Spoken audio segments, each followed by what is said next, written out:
Ada yang bisa recording? Sudah Pak, saya sudah record Pak. Oh, ada ini. Aksesnya dari Ibu Hana Pak ya. That's fine. Berarti ini sudah record ya?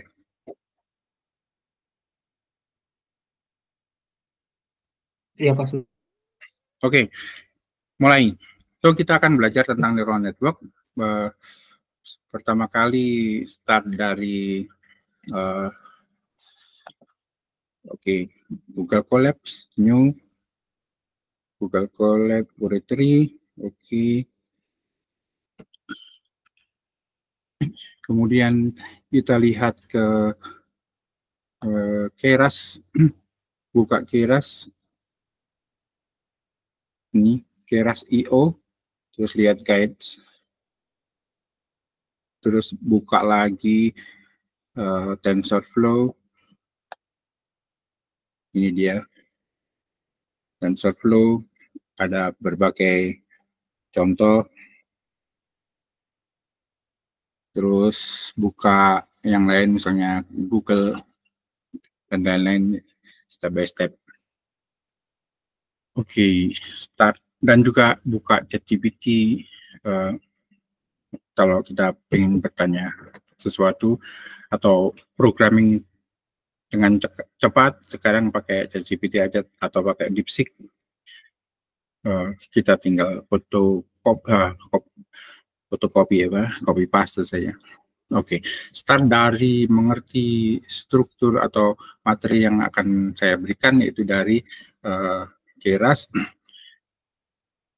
Masuk ke keras.io, terus diklik di guides-nya. Nah, di sini di guides-nya ada banyak sekali catatan. Nah, paling tidak di mata kuliah NN ini, kita mengerti 3 hal ini. Caranya membuat NN, yang pertama pakai sequential model, kemudian functional API, kemudian memakai subclassing. 3 ini. Terus nanti kalau sudah bisa, yang lain-lain seperti ini bisa dibuat sendiri, seperti pakai JAX gimana, ini sangat cepat. Pakai TensorFlow juga kita akan cepat, tapi customizing-nya bagian fitting ada beberapa cara. Nah, kita akan belajar 3 ini ya.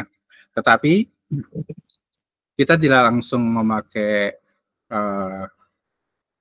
Keras sendirian. Jadi kalau klik bagian sequential model, kita akan melihat import Keras, terus from Keras import apa gitu. Ini bisa saja. Kita sekalian belajar TensorFlow, salah satu platform untuk neural network di samping PyTorch dan lain-lainnya. Nah, jadi sintak-sintak untuk sequential model atau fungsional API bisa diambil dari sini, tetapi caranya importing itu sedikit beda, yaitu memakai misalnya ini ya, pakai TensorFlow, terus di TensorFlow ada learn gitu, terus misalnya dari beginner, misalnya dari basic image classifications ini, misalnya membuat datanya gimana caranya. Nah, caranya pakai TensorFlow.keras. Nah, kalau tadi kan langsung Keras, tapi ini pakai TensorFlow, terus diteruskan Keras, terus yang belakangnya akan sama. Nah, di dalam TensorFlow sendiri nanti dibahas di mata kuliah selanjutnya, yaitu deep learning. Itu bagian-bagian yang rumit, seperti yang advance ini, seperti misalnya yang generatif ini ya, misalnya ada GAN gitu, generatif adversarial, ada cycle GAN kalau sempat. Ini untuk apa nih? Biasanya untuk fisika medis, misalnya gambar kanker diperbaiki dari MRI dan sebagainya, memakai kayak gini. Nah, kita butuh yang sederhana dulu kan, start dari basic classification dan lain sebagainya. Kalau kita masuk ke image classification misalnya, neural network image classifications itu apa? Nah, maksudnya nanti model-modelnya kayak gini. Jadi ada contoh apel, terus dia harus tahu apel. Ini contoh yang sederhana. Ini gambar cat, ini gambar dog, gitu. Ini adalah klasifikasi gambar ya. Terus kalau detections itu apa? Image detections.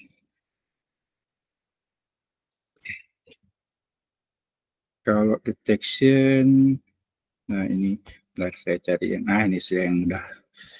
Ini dia. Kalau tadi classification, oke, ini gambar kucing, ini satu gambar ini ada rumput dan sebagainya, itu dibuat kelas kucing karena ini yang dominan adalah kucing, atau ketika training ini disebut sebagai gambar kucing klasifikasinya, sehingga termasuk rumputnya pun kucing. Tapi kalau klasifikasi ditambahi suatu localizations, maka dia dikasih kotak kucingnya ada di sini gitu. Terus ada juga cara yang lebih baik, bukan classification istilahnya, tapi object detections. Object detection di sini ada objek banyak dan dia bisa ngasih kotak-kotak. Ini kotak yang biru adalah anjing, yang merah adalah kucing, terus yang hijau apa ini? Nggak terlalu jelas. bebek ya, ini duck gitu ya. Terus segmentations, image segmentations itu kalau ini kan yang detection kotak gini ya, kalau yang ini langsung ke apa boundary dari anjing, jadi batas gambar anjing itu di mana. Nah, ini segmentasi. Jadi segmentasi anjing adalah daerah yang diarsir di anjingnya ini. Itu segmentations, itu juga pakai neural network kebanyakan, dan ada juga banyak sekali misalnya image patterns, feature extractions. Oke. Ini contohnya, saya cari gambar yang mudah. Mana? Gambar yang berwarna-warni, tidak ada. Nah, ini dia, warna-warni bagus.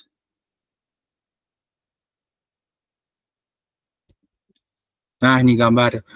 Gambar ini kan punya pattern ya, punya pola nih, kayak gambar keramik atau gambar kain gitu. Gambar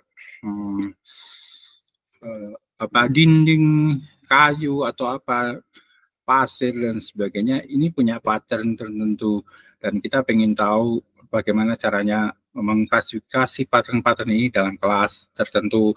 Oh, ini keramik A, ini keramik B dan sebagainya. Sehingga start dari neural network misalnya pakai convolutional, terus kita perlu menginstruksi gambar ini ke suatu bentuk vektor, namanya feature extractions. Nah, setelah feature extractions belum selesai, masalahnya hasil dari feature extraction harus dimasukkan ke suatu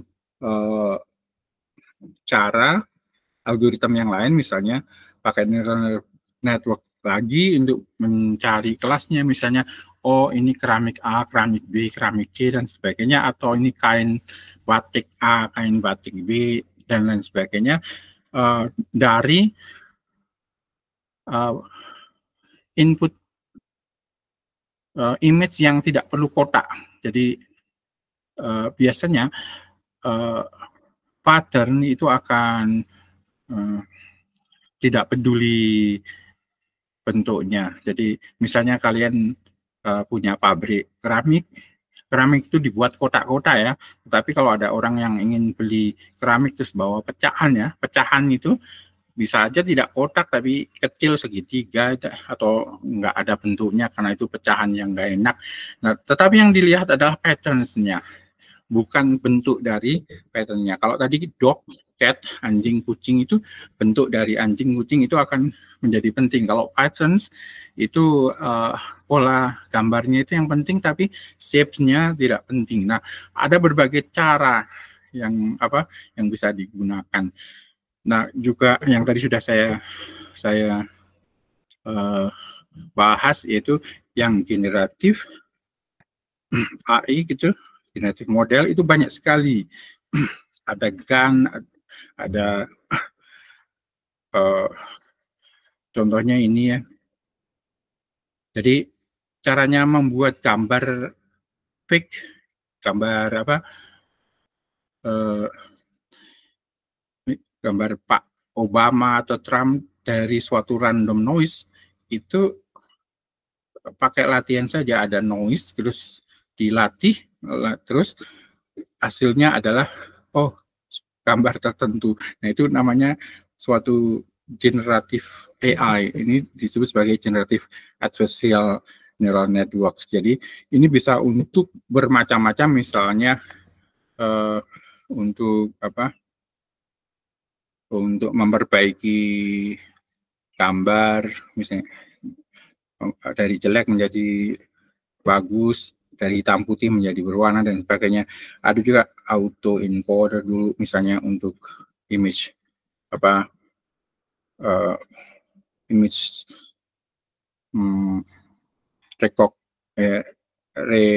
renovations gitu. Nah, misalnya seperti ini, ada gambar yang jelek terus jadi bagus, ini kebetulan jelek semua.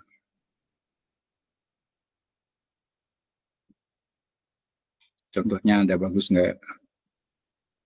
Ya, atau dibalik dari yang bagus dibuat jelek itu mah mudah ya. Kalau yang susah kan dari yang jelek jadi bagus, misalnya cancer gitu ya, diperjelas dan sebagainya, itu bisa pakai autoencoder. Juga autoencoder bisa untuk memperkecil image, misalnya image resize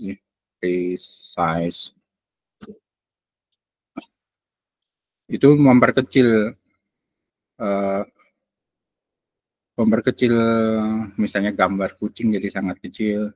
Ini ada denoising, berarti yang ada banyak noise-nya kemudian jadi bersih dan sebagainya. So, itu semua pakai neural network semua, dan kita belajar ini dari sangat awal. Kita belajar dari Keras dulu, tetapi pakai TensorFlow. So, start dari sequence model yang bentuknya kayak gini dengan suatu data pura-pura saja, sehingga kita perlu ke ChatGPT untuk menanyakan tolong buatkan contoh model sequential TensorFlow untuk regresi linier dengan data palsu, maksudnya data pura-pura. Data palsu itu bisa pakai metric regressions ya. Oke, let's see. Nah, dia memakai TensorFlow. TensorFlow itu mengandung keras di dalamnya, dan dari kerasnya paling tidak kita ada, setelah ada layers, ada kalau datanya di sini nggak ada karena kita bikin data baru. Nah, start dulu dari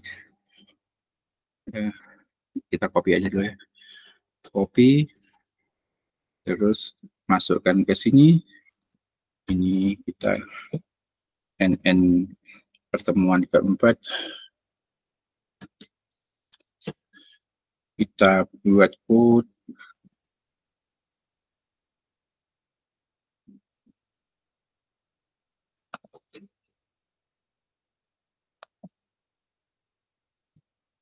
Copy paste dari ChatGPT tadi. Ini saya pindahkan ke atas dulu untuk di run awal. Connect. Nah, connect-nya nih kalau TensorFlow-nya atau datanya kecil pakai CPU nggak apa-apa. Tapi kalau besar runtime-nya pakai GPU. Jadi runtime-nya ini bisa diganti ya. Change runtime type. Ini bisa pakai GPU kalau pas ada. Sekarang saya pakai CPU saja dan start dari importing yang penting dulu, yaitu seperti ini. Ini terlalu banyak juga yang diimport, tidak harus semua kayak gini. Tapi tidak apa-apa, ini untuk pembelajaran. Ini cuma copy paste saja.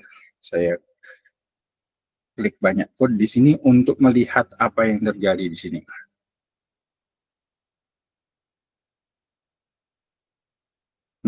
Kebetulan ini kan ada import TensorFlow STF gitu kan.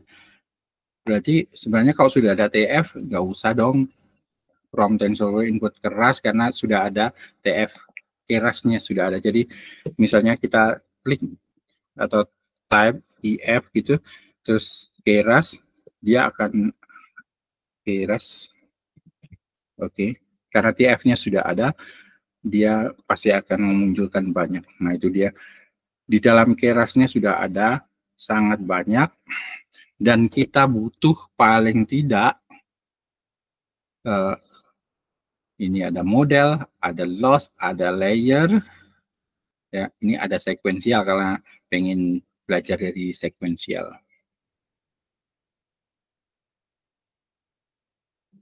Nah, ini ada sangat banyak ya. Nah,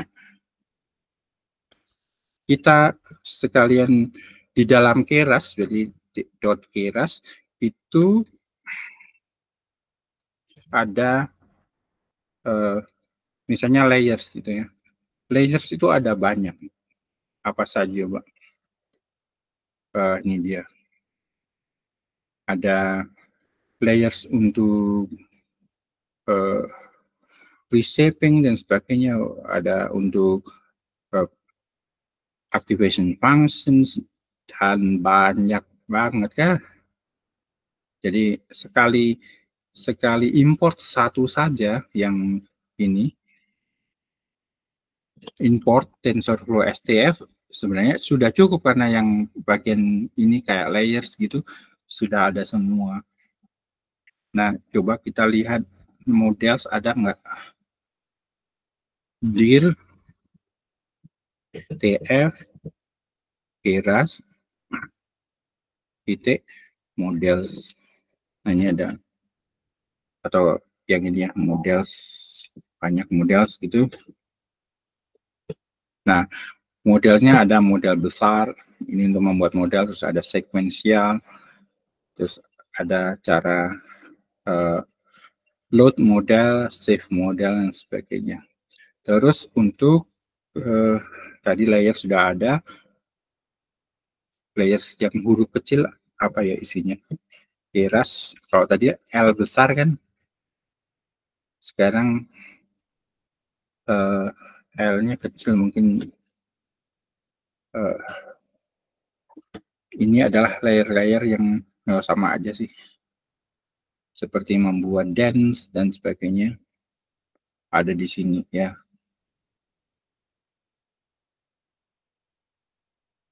Oke, ini sama dengan yang atas, ada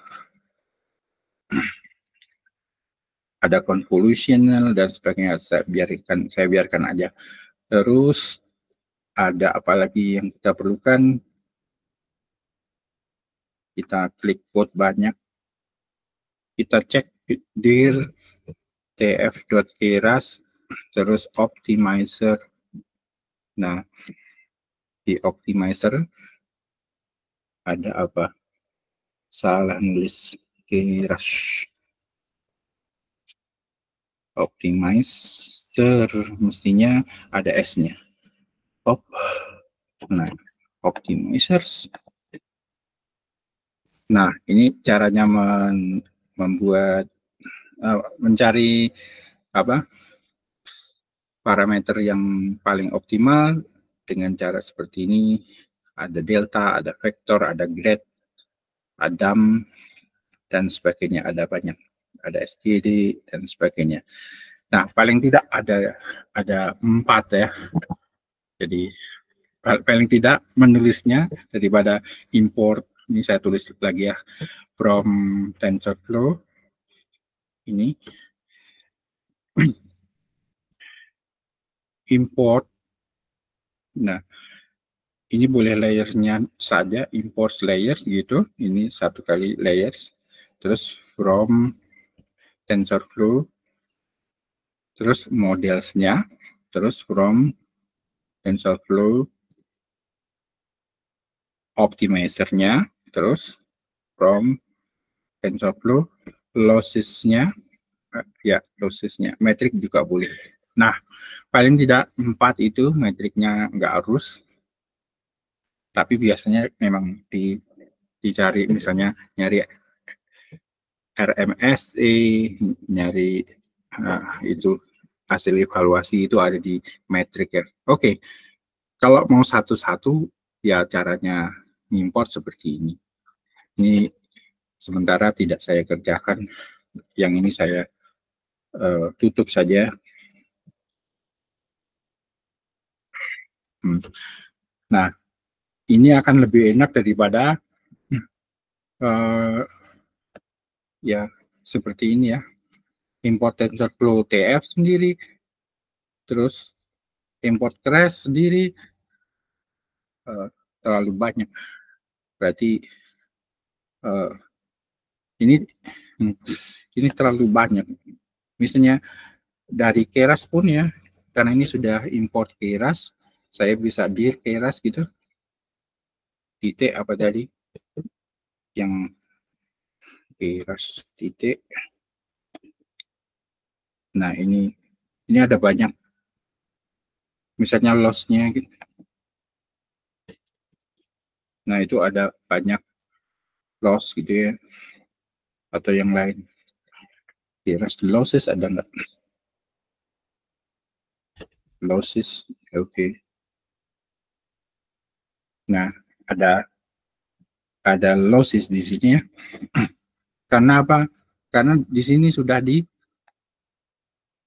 diambil from TensorFlow import Keras, berarti anak-anaknya Keras sudah muncul, tinggal dipakai. Nah, oke, caranya mengimport terserah, bebas. Tapi ketika saya memakai jawabannya ChatGPT, ini saya merasa terlalu mengada-ada. Ada TF, ada Keras layers. Salah satu saja yang TF doang gitu, atau Keras sudah, terus yang lainnya kita pakai. Oke, kita lanjut ke bagian regressions.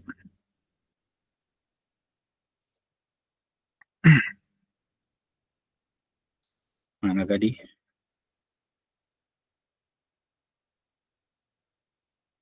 Oke, yang ini adalah make data palsu. Sorry. Feature-nya cuma satu doang, mouse-nya 10.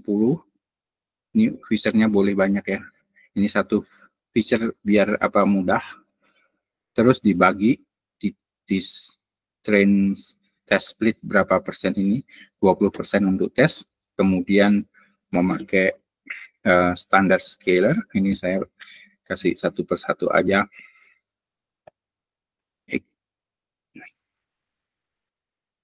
Taruh di sini, terus print shape-nya, print X shape,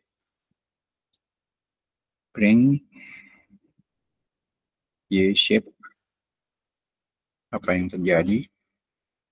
Oke, so ini X-nya adalah 500 sampel kali 1 kolom doang. Terus di split, taruh di sini. Terus di print juga, print extrude shape-nya.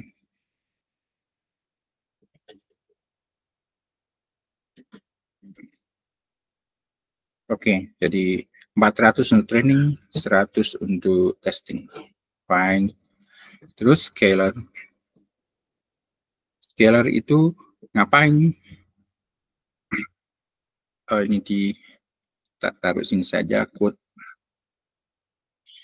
Scalar adalah mengubah X yang asli menjadi ternormalisasi secara apa? Secara apanya kita minta model, minta ChatGPT nuliskan saja. Tolong tuliskan supaya cepat. Tolong tuliskan rumus standar scalar.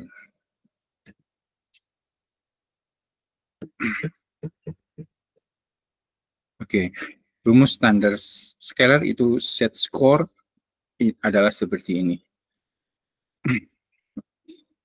Jadi X aslinya adalah si X, terus dikurangi rata-rata, terus dibagi standar deviasi. Jadi itu ya. Nah, ini ada contohnya, taruh di sini saja, copy, terus taruh di ChatGPT, ini standar scalar, kasih teks. Nah, ini catatan, kasih catatan gitu atau apa, taruh di sini. Tadi di copy paste di sini, yang tidak perlu dikasih. Nah, tetapi caranya menulis itu tidak bagus.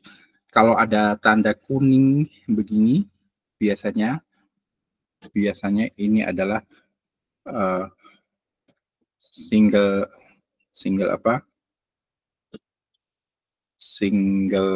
dolar. Kalau ada tanda kayak gini itu double dolar.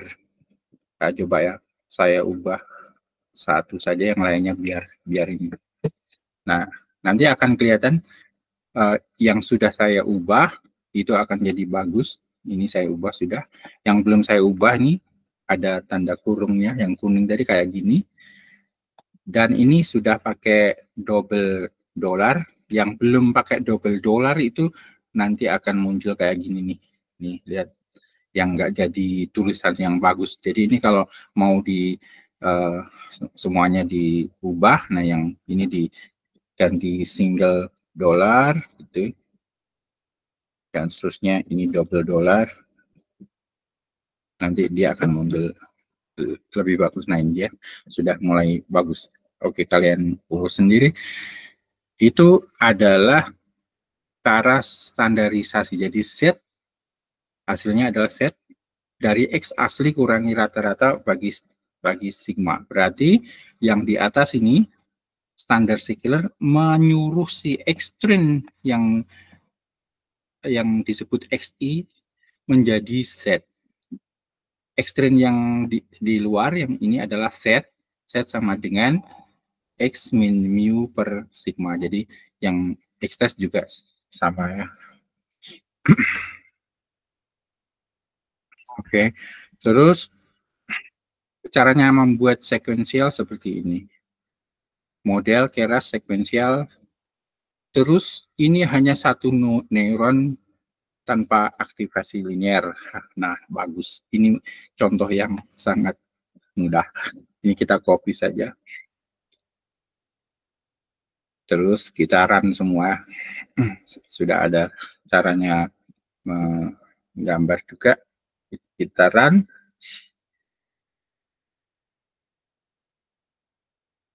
Dan sambil menunggu hasilnya, kita minta tolong di ChatGPT, tolong tuliskan matematikanya secara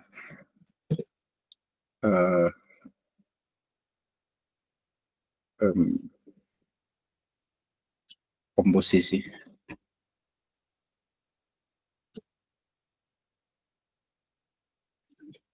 atau dalam bentuk fungsi komposisi. Oke, ini titik 2, terus kita copy paste yang ini.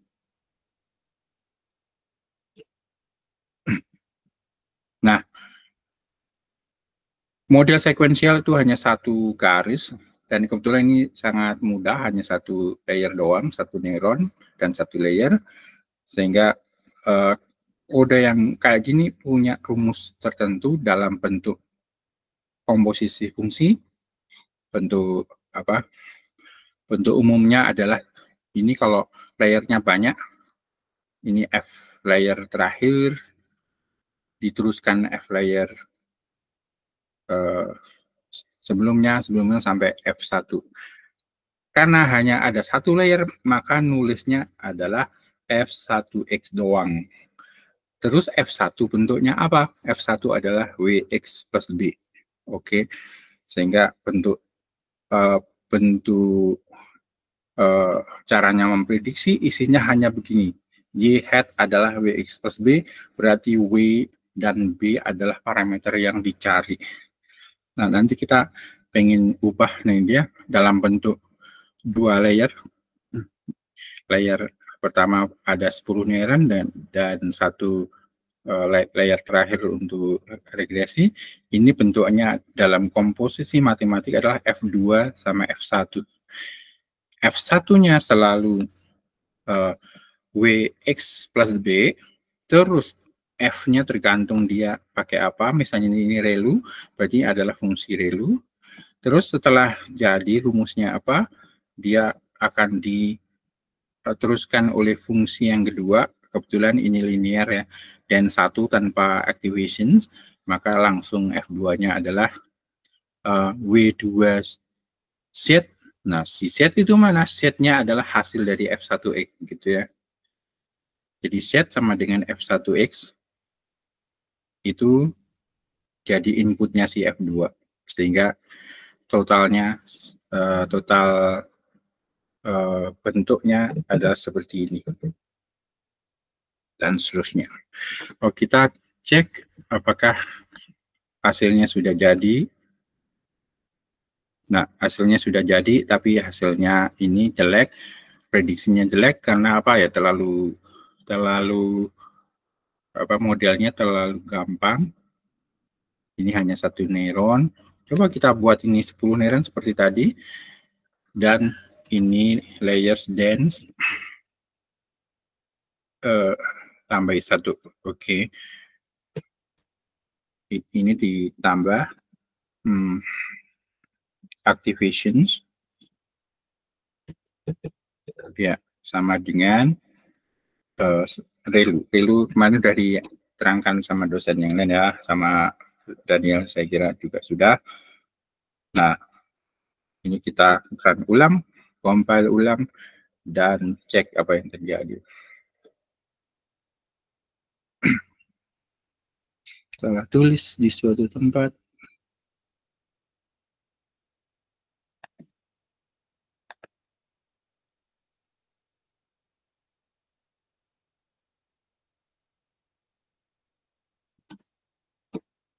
Oke.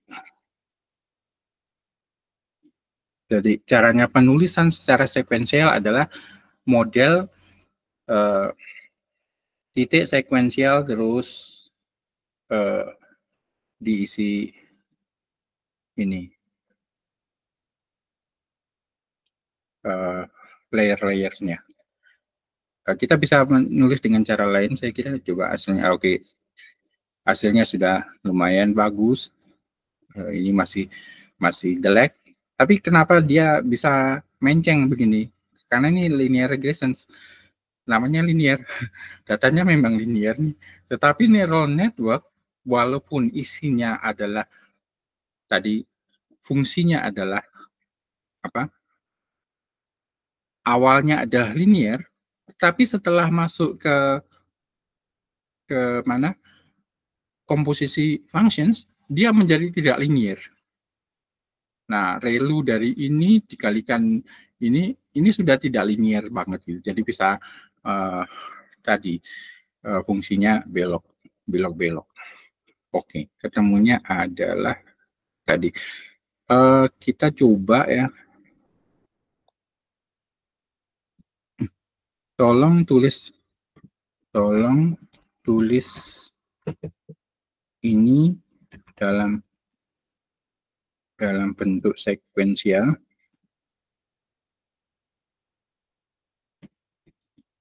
secara lain. Bisa nggak? Ada banyak sih caranya menulis. Jadi model ini dibuat mana? Bukan matematikanya, maksudku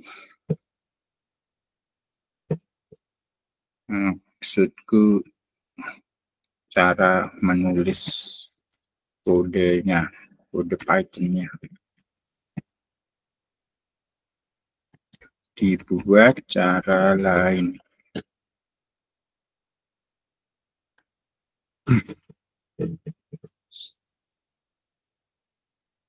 Jadi aslinya seperti ini. Cara yang lain bagaimana? Nah, cara yang lain adalah kita buat dulu sekuensial, terus add gitu ya, add den 10, add den 1 dan sebagainya. Nanti akan ada hasil seperti itu. Nah, yang cara kedua yang kita akan pelajari yaitu yang tadi kita lihat di Keras, itu adalah cara functional API. Klik functional API. Caranya adalah ya tulis dulu inputnya, kemudian inputnya itu dimasukkan ke layer mana, misalnya namanya dance atau layer apa gitu. Terus ini kemudian digunakan untuk mengerjakan sesuatu terhadap input, tadi inputnya kan di atas ya, dan seterusnya. Itu adalah cara API, kita copy paste saja dengan fungsional API dari ChatGPT. Jadi dia akan seperti ini. Nah, tadi TensorFlow-nya kan sudah ada sebenarnya, ada model, ada Keras juga ya. Jadi tidak perlu mengimport kayak gini, tidak masalah. Nah, oke, kita tulis kayak gini saja tidak apa-apa. Nah, ini nggak usah. Ini subclassing adalah cara yang ketiga. Ini kita pakai cara ini dulu. Copy code.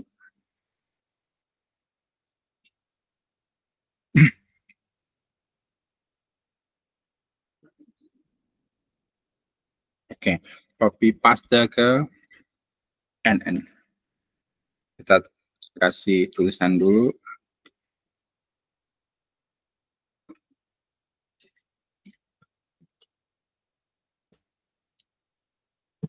Functional API. Nah, kita run. Nah, ini ada input shape-nya adalah 1 karena tadi X-nya adalah kolom. Terus hidden namanya apa? Hidden adalah den 10 yang ini kena ke input.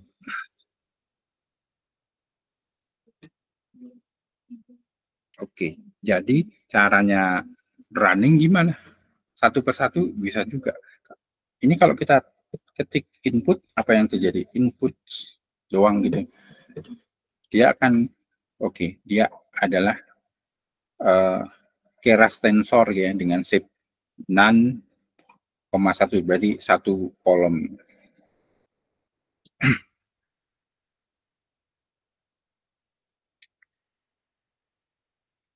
Pak Surya ini kayaknya masih di ChatGPT ya Pak, Oh, layarnya.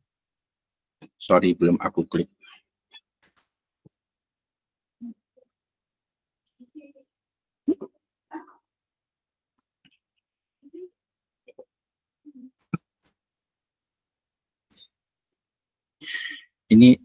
caranya nulis ini tidak terlalu enak. Saya kembali ke ChatGPT, copy paste. Oke. Ubah cara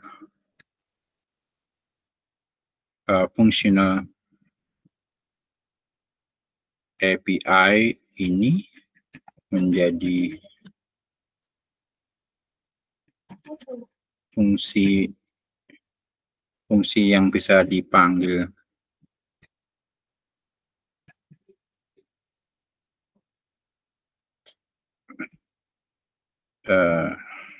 langsung. Nah, oke. Misalnya ini layer 1 gitu ya. Layer 1 gitu, tapi ini nggak pakai apapun. Oke. Terus set 1 misalnya adalah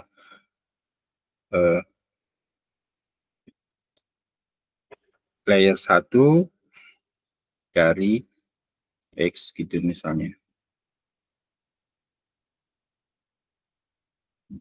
X-nya adalah siapa input misalnya.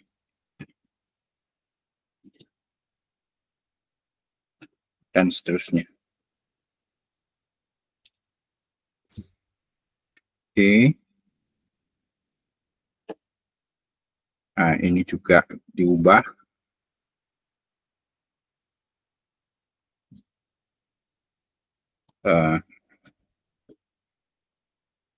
Pakailah data extrain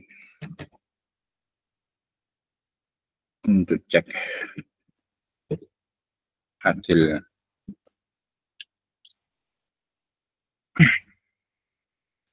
Nah, lebih enak menulisnya dengan cara, wah kenapa harus begini? Misalnya nama layernya adalah dance begini ya, terus nanti ketika diisikan X berarti den X gitu. Berarti kalau ada input, terus ini layer 1 ke input layer 1 adalah apa?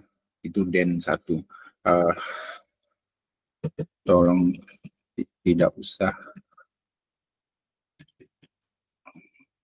memakai def dulu agar sederhana.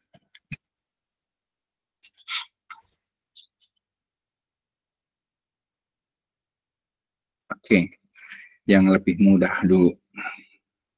Oke, jadi ditulis layernya saja ini, layersnya apa gitu, terus baru layer itu dipakai untuk menghitung sesuatu. Nah, begini, ini lebih baik. Kita copy ya, kita copy, pasang di sini. Kita pasang di sini, kita run ulang, berarti X-nya juga sudah ada ya. Extrain-nya diulang nih, sampelnya 200 nih. Tadi 500 ya. Saya kembalikan ke 500 saja.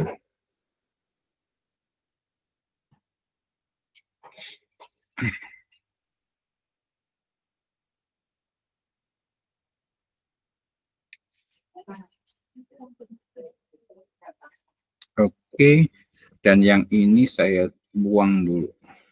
Yang bagian ini saya buang dulu. Nah, begini saja. Bagian ini tidak usah dulu, saya taruh di sini. Oke, berarti kita sudah running pembuatan model tapi belum di apa-apain.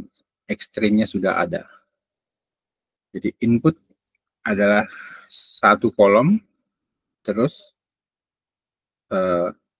set 1 adalah hasil dari layer 1 yang kena input. Coba saja kita panggil layer 1 ya. Kita panggil layer 1, tapi kita kenakan si extrain, maka dia akan jadi apa? Bisa enggak? Nah, itu sudah langsung muncul hasilnya. Jadi ini sama dengan set 1. Nah, jadi yang masuk ke layer 1 adalah input. Inputnya kan si X. Jadi kalau ini kita buat sebagai set 1, jadi set satunya sudah ada angkanya ini, ya. Terus set 1 kita apakan? Masukkan ke layer 2. Ini kita buat set 2 gitu, atau output juga nggak apa-apa. Ini layer 2 set 1. Nah, ini bisa kita cek hasilnya ada nggak print set 2. Nah, ada hasilnya kan? Hasilnya panjang banget. Karena ada 500 data. Ini saya tulis sedikit saja. 0 sampai 10 saja. Oke, ini contohnya hanya 10 saja. Ini adalah penulisan tadi. Penulisan apa? Komposisi functions. Jadi fungsi komposisinya apa? Jadi set 2 sama dengan apa? Layer 2 dari set 1. Set 1 adalah layer 1 dari siapa? Dari X. Ya. Dari X range. Nah, jadi secara matematika ini akan lebih jelas fungsi komposisinya. Yang masuk siapa, si X-train, kemudian diapakan sampai ke layer terakhir itu di sini jelas ya. Nah, ini bisa nggak dibuat ditulis kayak gini gitu? Mestinya bisa. Kita coba aja. Jadi kita tulis set 2 versi yang baru, set 21 atau new gitu, adalah layer 2 yang isinya adalah layer 1 dulu, terus ke extend. Nah, terus print new tidak usah semua tapi 10 angka aja. Nah, muncul kayak gini. Nah, berarti ini tinggal di training. Nah, tadi trainingnya adalah begini. Nih, supaya kelihatan modelnya, ini saya compile dulu. Taruh di sini, compile. Setelah di-compile, di print model summary.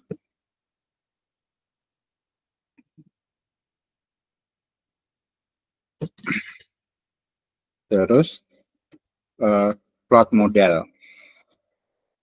Plot model, tulis dulu di ini karena tidak hafal. Nanti biasanya Google Colab akan membuatkan ini TF misalnya dot Keras util plot model. Keras util plot model, oke. Ini tidak usah ke file, langsung aja.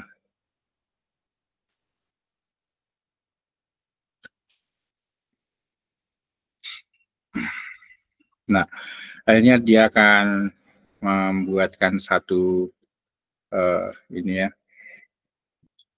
satu sequential layer yang begini gambarnya, plot modelnya seperti ini. Nah, ini belum saya running feed-nya, nanti kamu run sendiri yang bagian ini hasilnya. Ini ada model summary juga di sini.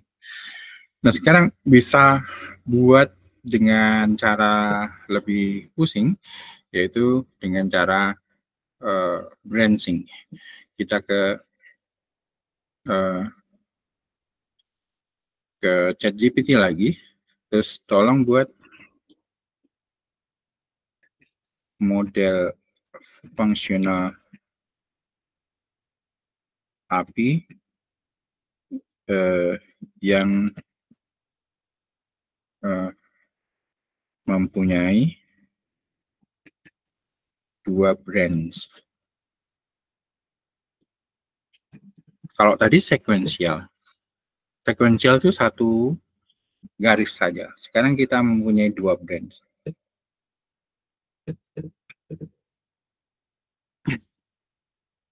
Dua cabang. Jadi X sama Y-nya, ininya sama persis, inputnya sama, terus ada branch satu, branch yang lain. Branch satu adalah dance ke input, terus branch satu lagi, ya ini tidak terlalu enak ya. Mendingan kayak tadi, fungsinya dulu, layer branch satu misalnya. Kalau begini kan tidak enak apa sebenarnya melihatnya, karena apa? Ini lihat hasil doang, tapi tidak melihat fungsinya, tidak mencatat fungsinya apa, tapi tidak apa-apa. Kita coba kayak gini, compile, ada copy paste di sini.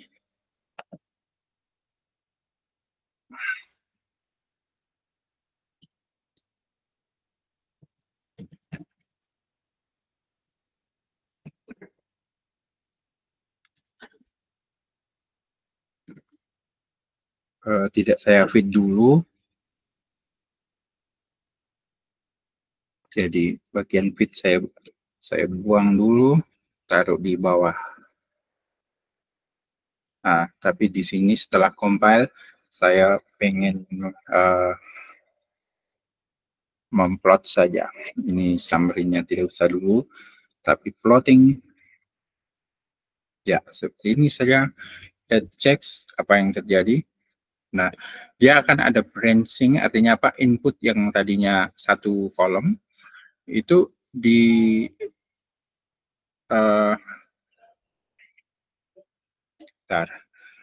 mouse-nya trouble. Oke. Itu kemudian dipecah jadi dua. Cabang kiri sama cabang kanan. Cabang kiri itu ada layer-layernya. Ini ada dan sekian gitu ya. Cabang kanan ada, terus disatukan, terus terakhir hitung regresi. Nah, sangat bagus kalau kita tulis matematikanya juga. Ini hasilnya. Jadi yang tadi saya copy paste ini. Terus model branch tadi kita compile, terus kita plot dulu, terus ini muncul branch kiri sama kanannya. Ini sorry, gambarnya gede banget.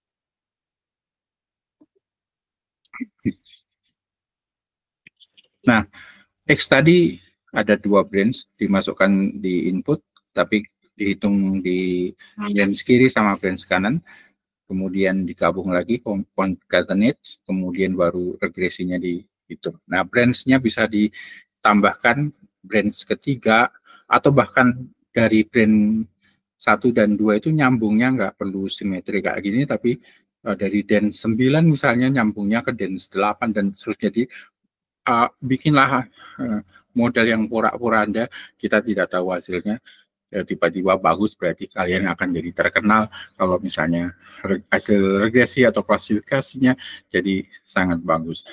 Nah, itu cara fungsional API. Itu adalah cara yang sangat fleksibel untuk membuat suatu arsitektur yang bermacam-macam.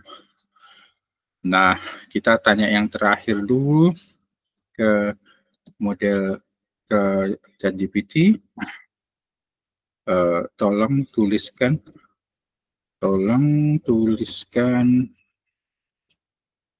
komposisi fungsi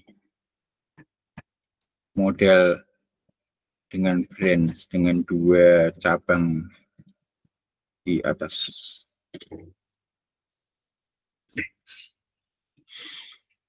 Nah, berarti cabangnya ada dua kan, ya ada branch 1, branch 2, di sini relu, di sini tangan hiperbolikus, kemudian digabung terus output. Maka fungsinya apa? Yang pertama, cabang pertama itu inputnya adalah X, kemudian masuk ke model linier WX plus B, terus dimasukkan ke relu, ya. Setelah dari relu, terus apa tadi? Di concatenate, berarti di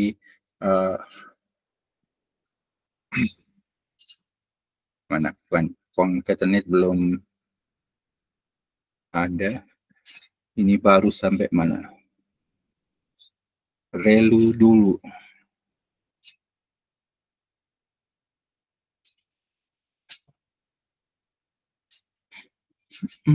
Keterangannya sedikit beda. Ini sudah 2 cabang ya.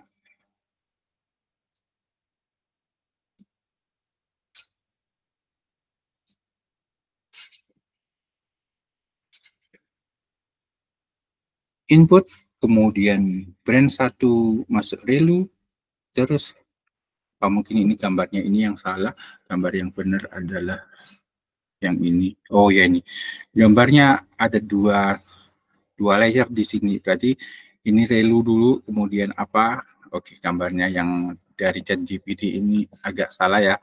Jadi branch di sini ada 2 kotak di bagian ini ya. Berarti oke, ini sudah benar. Berarti pertama kali X dikalikan W terus tambah B, terus masukkan ke relu, terus hasilnya di fungsi linear lagi, terus masukkan ke relu lagi. Ini yang cabang pertama. Ini secara total cabang pertama seperti ini. Terus cabang kedua sama saja, tapi pakai tangan hiperbolikas begini, terus digabung, berarti disambung vektor hasil dari F1 sama F2 disambung. Setelah set ketemu, masukkan si set itu pakai linear functions juga, ketemu si Y, sehingga secara keseluruhan kayak gini. F adalah gabungan dari F1, F2 yang dimasukkan ke F3. Jadi concatenate dari F1, cabang 1 sama cabang 2 yang masuk ke F3. Nah, ini caranya menulis seperti ini. Sudah jam 7 lebih sedikit, ini saatnya kuliah berikutnya. Jadi saya stop dulu sampai cara penulisan fungsional API. Belum banyak. Nah, saya teruskan kuliah NN berikutnya, masih fungsional API, tetapi secara bertahap, semakin lama semakin susah. Terima kasih atas perhatian para mahasiswa. Terima kasih, Pak. Terima kasih, Pak.